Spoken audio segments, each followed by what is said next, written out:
ভগবান এইভাবেই আসে গো, বালকের বেশ ধরে আজকে মহারাজকে বলে গেলেন নিজেরই কথা, কিন্তু বুঝতে পারলেন না, বুঝতে পারলেন না। ও মায়েরা, একটা কথা বলবো, বাড়িতে যদি ভিখারি আসে বাড়িতে যা থাকবে তাই দেবেন, কিন্তু মুখের ওপরে দরজা বন্ধ করবেন না। কেন বলো তো? কে কোন রূপে আসে বলা যায়? ভগবান কখনো ভিখারি, ভগবান কখনো পশু পাখি রূপে আসে, কিন্তু বুঝতে পারি না। আর বুঝতে না পেরে তার সঙ্গে যে কি ব্যবহার করি সেটাও আমরা জানি না গো। প্রাকৃতিক জগতে এক বাবা তার ছেলেকে শিক্ষা দিচ্ছে। প্রাকৃতিক জগতে এক বাবা তার ছেলেকে বলছে, বাপরে শোন বাবা, ওই দেখ ওই দেখ, ওই যে দূরে একটি ভিখারি আসছে দেখেছিস না, ওই ভিখারির কাছে গিয়ে বলে দে যে বাবা বলল যে বাবা বাড়িতে নেই। হ্যাঁ, কি বলবি? ও মায়েরা মন দিয়ে শোনো গল্পটি। কি বলছে? বাবা বলে দিচ্ছে, শোন বাবা, ওই যে ভিখারি দাদুটা আসছে না, ওকে গিয়ে বলে আয় যে বাবা বাড়িতে নেই। কি বলবি? বাবা বাড়িতে নেই। তো প্রাকৃতিক জগতে সেই ছেলে কি হয়েছে? বাপেরই মতো হয়েছে। তো ছেলে গিয়ে সেই ভিখারিকে বলছে, ও দাদু, দাদু গো, শোনো না শোনো না, বাবা বলল বাবা বাড়িতে নেই। নিতাই গৌর হরিব। তাহলে বুঝতে পারলেন কি হয়েছে? যেমন গাছ তার তেমন ফল, তাই তো? মাটি যদি খাঁটি হয় ফসল ভালো হয়, আর মাটি যদি খাঁটি হয় তাহলে সন্তান। নিতাই গৌর হরিব। মাটি যদি খাঁটি হয় ফসল ভালো হয়, আর নিজের মাটি যদি খাঁটি হয় সন্তান তো ভালো হবেই গো। হ্যাঁ, আকাশে যে বড় বড় এরোপ্লেন ঘুরে বেড়াচ্ছে, এই এরোপ্লেন কি যেখানে সেখানে ল্যান্ড করে গো? করে? করে না। কেন? যতক্ষণ না এয়ারপোর্টের সিগন্যাল পাচ্ছে ততক্ষণ যেমন ওই প্লেন মাটিতে নামে না, সেরকম বাবা এই জগতে ভালো ভালো আত্মা ঘুরে বেড়াচ্ছে, কিন্তু ভালো মায়ের প্ল্যাটফর্ম পাচ্ছে না বলে সেখানে প্রবেশ করতে পারছে না। নিতাই গো। তাহলে মাকে আগে খাঁটি হতে হবে। মায় আমার গর্ভে সন্তান থাকাকালীন সন্ধেবেলা নাইটি পরে খাটের মধ্যে বসে একদম পা দুলাতে দুলাতে জি বাংলা চালিয়েছে বাবা। এখন এলজি ছেড়ে আবার এলইডি টিভি, বড় টিভি, এমনি খাট না, বক্স খাট। খাটের মধ্যে বসে নাইটি পরে গর্ভে সন্তান পা দুলাতে দুলাতে সিরিয়াল দেখছে জি বাংলায়, বেশ করেছি প্রেম করছি।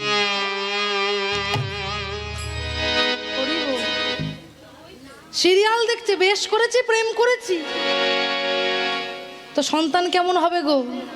হ্যাঁ, গর্ভে সন্তান থাকাকালীন মোবাইল নিয়ে ঘাটাঘাটি করছে, ফেসবুক করছে, ইনস্টাগ্রাম করছে, হোয়াটসঅ্যাপ ঘাটছে।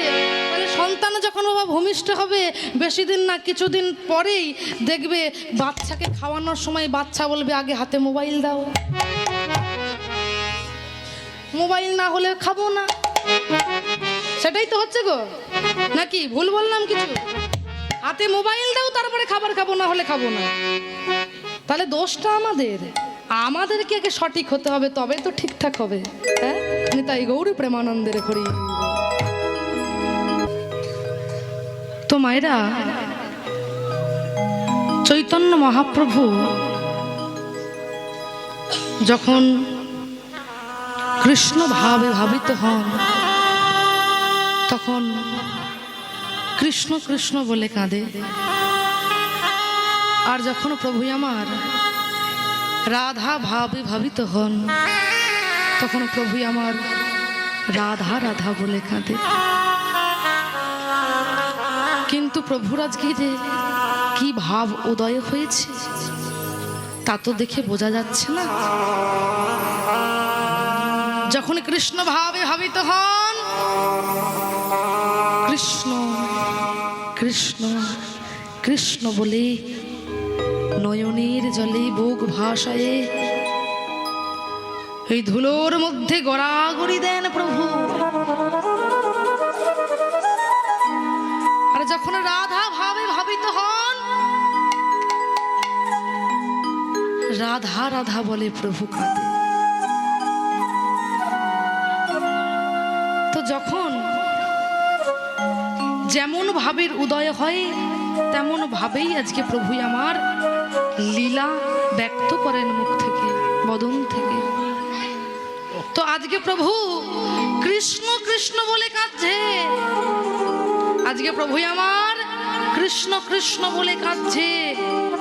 চৈতন্য মহাপ্রভু কলিজীবের উদ্ধারে লাগি 24 বৎসর বয়সে জগৎ জীবকে উদ্ধারের লাগি ওই রাধা কৃষ্ণের মধুর প্রেমকে পুত্র রূপে পাওয়ার জন্য কাটোয়া কেশব ভারতের নিকটে সন্ন্যাস মন্ত্র দীক্ষা গ্রহণ করলেন।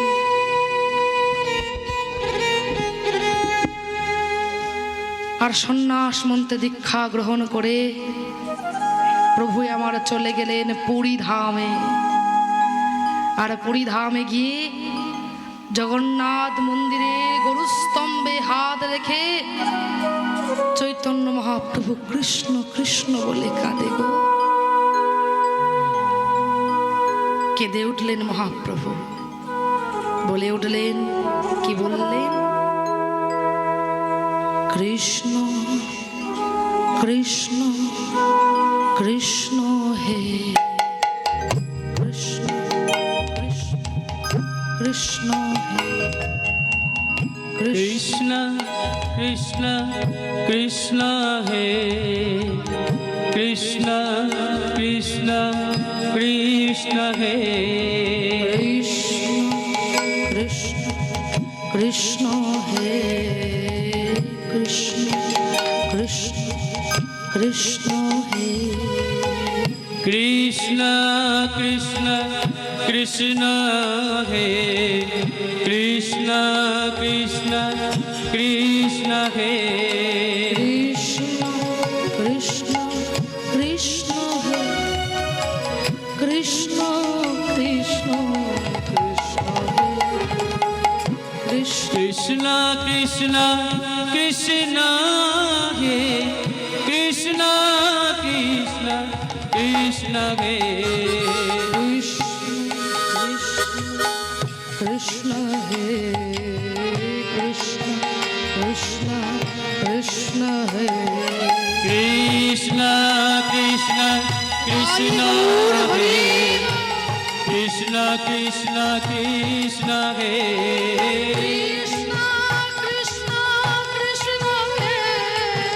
কৃষ্ণ কৃষ্ণ কৃষ্ণ হে কৃষ্ণ কৃষ্ণ কৃষ্ণ হে কৃষ্ণ কৃষ্ণ কৃষ্ণ হে কৃষ্ণ কৃষ্ণ কৃষ্ণ হে কৃষ্ণ কৃষ্ণ কৃষ্ণ হে। চৈতন্য মহাপ্রভু কৃষ্ণ কৃষ্ণ বলে নয়ন জলে ভেসে যায়। ওই জগন্নাথ মন্দিরের গরুস্তম্ভে হাত রেখে চৈতন্য মহাপ্রভুর মনে পড়ে গেল পূর্বজন্মের সেই লীলার কথা। কোন লীলা? জয় জগন্নাথ লীলা। মনে পড়ে গেল সেই নীলমাধবের কথা, মনে পড়ে গেল জগন্নাথ বলরাম সুভদ্রা মায়ের কথা। কেঁদে উঠলেন চৈতন্য মহাপ্রভু। আর কানতে কানতে যখন নিজ বদন থেকে সেই কথা ব্যক্ত হচ্ছে, সকল ভক্তগণ মন দিয়ে আজকে প্রভুকে বিরক্ত না করে সেই কথাটুকু মন দিয়ে শ্রবণ করছে। আর প্রভু আমার কানতে কানতে বলে উঠলেন, কি বলছে জানো? বলে উঠলেন, ইন্দ্রদ্রুম্ন নামে রাজা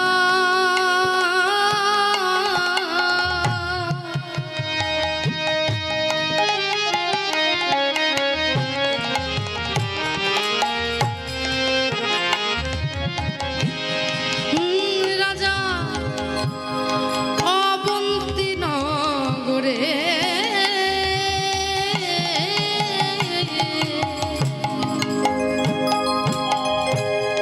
ইন্দ্রদুগ্ন নামে রাজা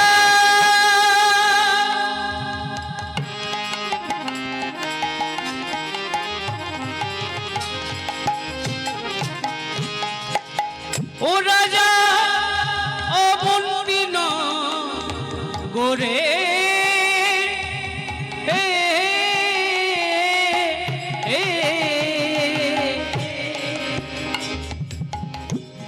ইন্দ্রদ্রুম্ন নামে রাজা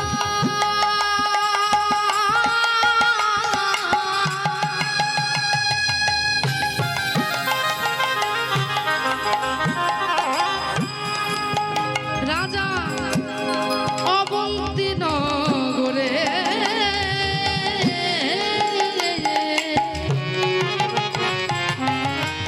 ইন্দ্রদুগ্ন নামে রাজা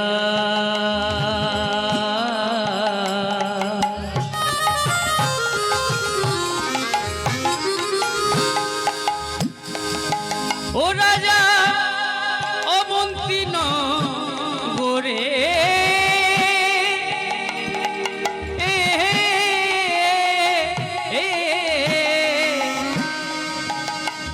তাহলে রাজার নাম কি বলছে? ইন্দ্রদ্রুম্ন। জায়গাটি কোথায়? অবন্তীনগর। বাহ! তারা জ্ঞানে ধ্যানে কে বিরাজ করছে? কি বলছে শোনো, শঙ্খ চক্র গদা পদ্ম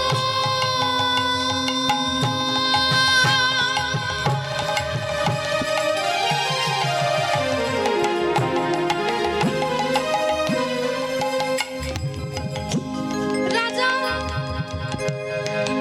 অন্তরে ভাবিয়া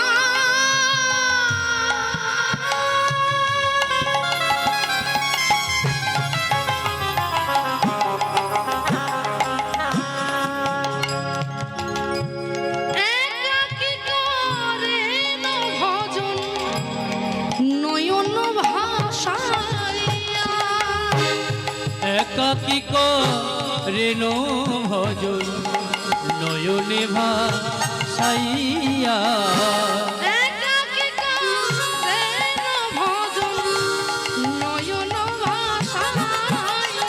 রাজা একাকী করেন ভজন নয়নে ভাসাইয়া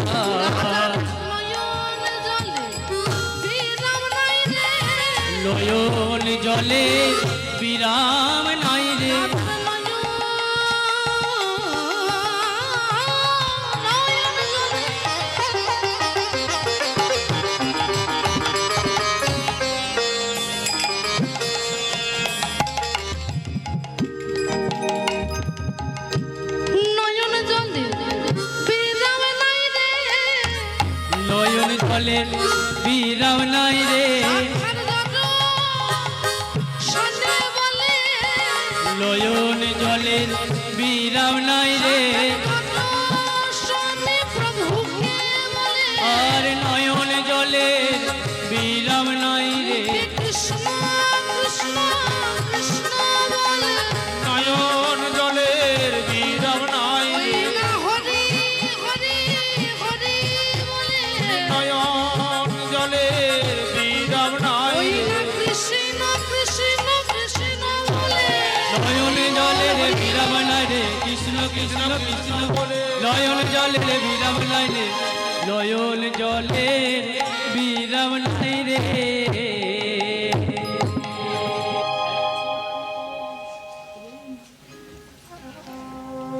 রাজার জ্ঞানে ধ্যানে বিরাজ করছেন ঈশ্বর দর্শনের ব্যাকুলতা। রাজপ্রাসাদ জুড়ে গভীর নিদ্রার ছায়া, রাজার প্রচুর ঐশ্বর্যের অধিকার। কিন্তু ও মায়েরা, এত হাস্য কেন গো? কথাটা মন দিয়ে শোনো। রাজার জ্ঞানে ধ্যানে বিরাজ করছেন ঈশ্বর দর্শনের ব্যাকুলতা। শঙ্খ চক্র গদা পদ্মধারী আরাধ্য দেবতা বিষ্ণুর অদর্শনের জ্বালা বিতাড়িত করছেন সর্বদাই। একটা কথা জানতে হবে, ভক্তের ভক্তির প্রবল টানে ঈশ্বরকে বারংবার আসতে হয় এই মর্তধামে।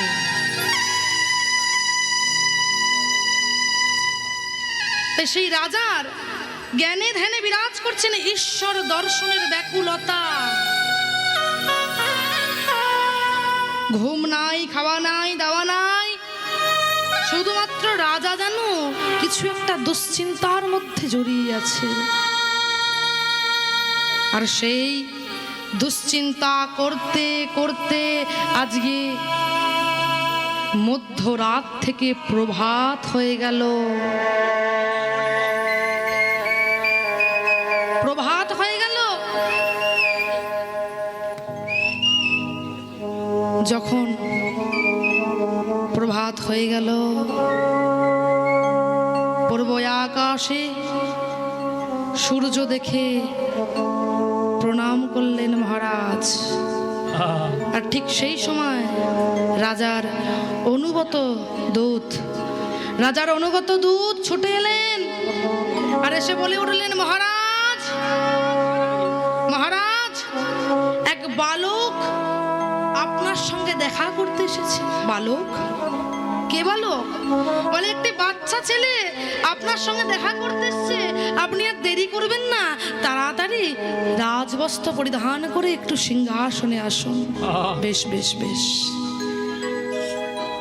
ঠিক সেই সময় রাজার নাসিকার মধ্যে চন্দন আর পদ্ম ফুলের সুগন্ধ কোথা থেকে যেন আসে। কি বললাম? রাজার নাসিকার মধ্যে যেন চন্দন আর পদ্ম পরাগের মিলিত সৌরভ। রাজা মনে মনে ভাবলেন, এই হঠাৎ করে প্রভাতকালে এই সুগন্ধ আসে কোথা থেকে? এটাও ভাবছে, আবার মনে মনে ভাবছে যে বালকটি বসে আছে, আমাকে তাড়াতাড়ি যেতে হবে।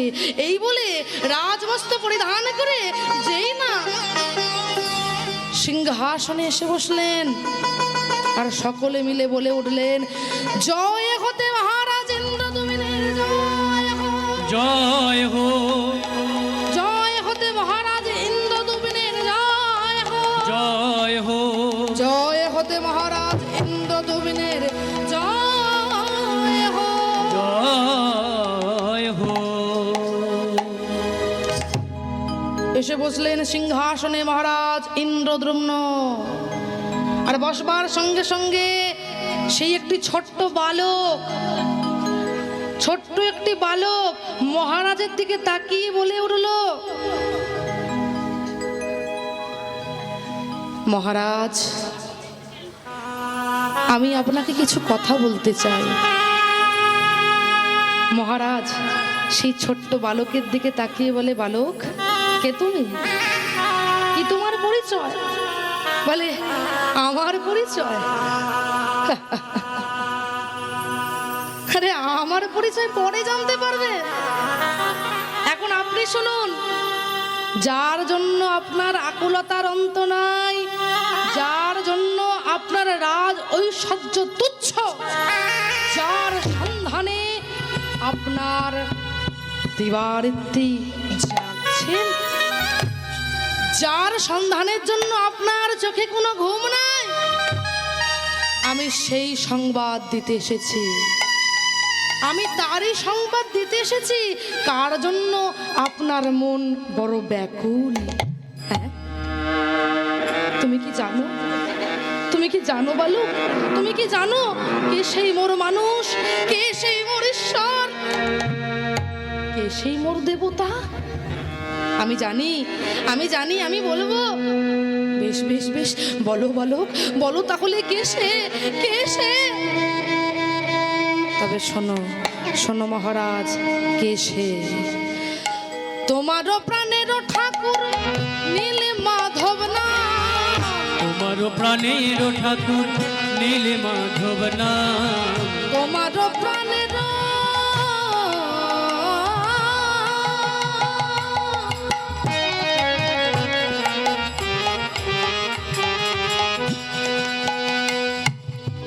তোমারও প্রাণেরও ঠাকুর নীল মাধব না, তোমারও প্রাণের ঠাকুর নীল মাধব না, নিভিতে পূজিত জানে মন্ত্রধাম, আর নিবিতে পূজিত করে বট্টধাম, নিভিতে পূজিত জানে মন্ত্রধাম। আর নিবিতে পূজিত করে বট্টধাম। শোনো মহারাজ, আমার আরো কিছু বলার আছে, শোনো শোনো। তাহা দিয়া নিবে তুমি আপন আগারে, তাহারিয়া নিবে তুমি আপন আগারে, তাহা দিয়া নিবে আনিবে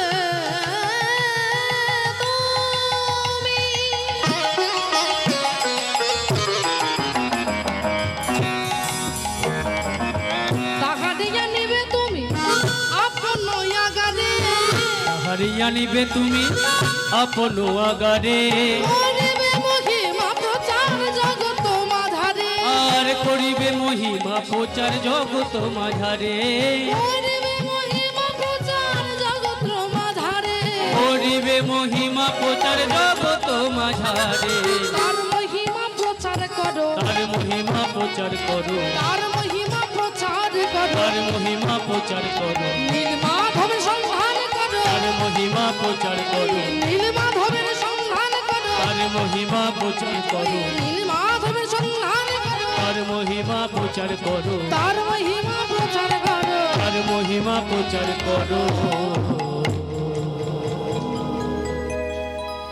সেই কথা শুনতে শুনতে, সেই বালকের কথা শুনতে শুনতে মহারাজ ইন্দ্রদ্রুম্ন যেন ঘুমের মধ্যে আচ্ছন্ন হলেন, মানে কথা শুনতে শুনতে ঘুমের মধ্যে আচ্ছন্ন হলেন। আর যখনই ঘুমের মধ্যে আচ্ছন্ন হলো, কিছুক্ষণ পর যেই না মহারাজের ঘুম ভেঙে গেল, আর যেই না ঘুম ভাঙলো, চোখ চেয়ে দেখে সেই বালক আর নাই।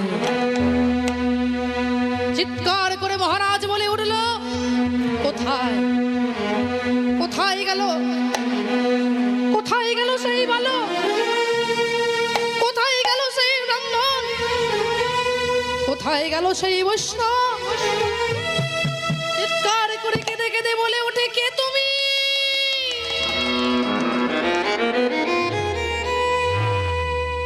কে তুমি? আমাকে দেখা দিয়ে চলে গেলে, বলো বলো বলো, বলো তোমার কি ইচ্ছা, আমায় জানাও, বলো তোমার কি ইচ্ছা, আমায় জানাও। তোমায় আমি কথা দিচ্ছি, তোমার ইচ্ছা আমি পূর্ণ করব। বলো কে তুমি? আমি বেঁচে থাকতে আমার শেষ রক্তবিন্দু দিয়ে আমি তোমার ইচ্ছা পূর্ণ করব। বলো কে তুমি? হঠাৎ করে আকাশ থেকে হইল দৈববাণী, নীল মাধব যেন বলে উঠল, মহারাজ, মহারাজ, আমি নীল মাধব। যান মহারাজ, দেরি করবেন না, আমি এই মর্তভূমিতে এক ভক্তের দ্বারা গোপনে পূজিত হচ্ছি, আমার সন্ধান করুন, আমাকে প্রতিষ্ঠিত করুন। যান মহারাজ, আর দেরি করবেন না। যেই নাই এমন কথা শুনেছে, মহারাজ কাঁদতে শুরু করেছে। প্রভু, তুমি এসেছিলে।